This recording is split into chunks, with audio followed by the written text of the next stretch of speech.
The Liberal Senator for Tasmania, Eric Abetz. Good to catch up with you, Eric. I bet you're glad you're not up in Canberra. You can hang out in Tassie for a while. Always happy to be in the great state of Tasmania. Yes, I must get there sometime soon for a holiday. I've got to ask you now, like me, you're a big fan of the national broadcaster. You like to while away the hours watching their take on public affairs.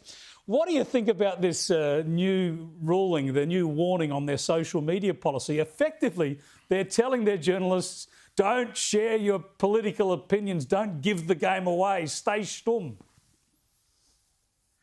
Well, the sad thing about this new social media guideline is that it was on the back of the number of defamation suits that they were taking on board and leaking money out of the ABC. I would have thought decency, professionalism, integrity demanded that the social media behaviour of journalists would be within certain confines, but it doesn't seem that that is what motivated the ABC. It was finally the defamation suits that brought them into line. You really have to wonder about the culture at the ABC, that it is the lawsuits and the money that forces them to conduct themselves in a manner that most of us would accept as being the appropriate course of action. But when I was asking questions about this at Estimates, along with colleagues, it was as though nothing wrong, nothing to be seen here, it's all good. But then when the dollars start counting, that's when it hurts the ABC. That is when they change their culture. It's just unacceptable.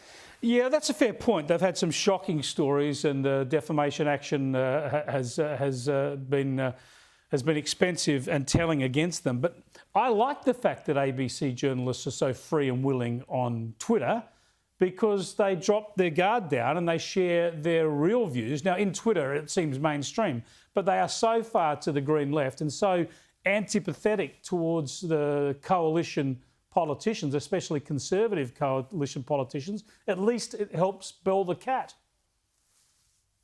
Oh, well, it clearly has done that, and it's also very telling the hour of the night that some of these tweets occur. And I think it might tell us that something else may have been at work, which has allowed them to dispense with their normal thought processes and tell us what they really think.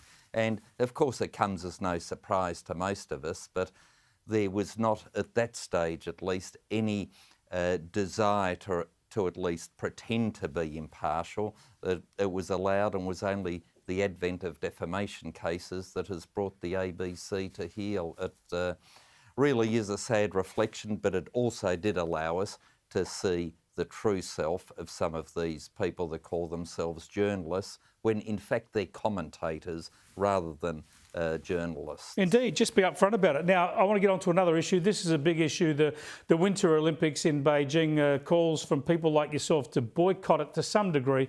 Surely we shouldn't punish Australian and other sports people around the world and all the people who want to follow it by diminishing the Beijing Games. We know about China's transgressions. We can keep up the diplomatic pressure on China without ruining the Olympics.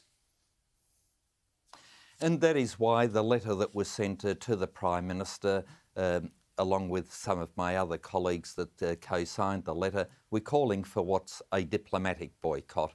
In other words, that the Minister for Sport wouldn't go, our ambassadors wouldn't go, and as a result it would be allowing the sportsmen and women to show their craft, show how good they are to the rest of the world, but the other people and tourists would stay away to show China, this dictatorship under which the Chinese people suffer, that we are not accepting of their regime and the way that they do business. And the propaganda value of holding an Olympics should never be forgotten. We have the lesson of 1936, and here we have another belligerent dictatorship with 1 million of their people in concentration camps, House Christians, Falun Gong, the Tibetans, the Mongolians, the pro-democracy Hong Kongers, the list goes on, all being persecuted. And I don't think the freedom-loving countries of the world should stand by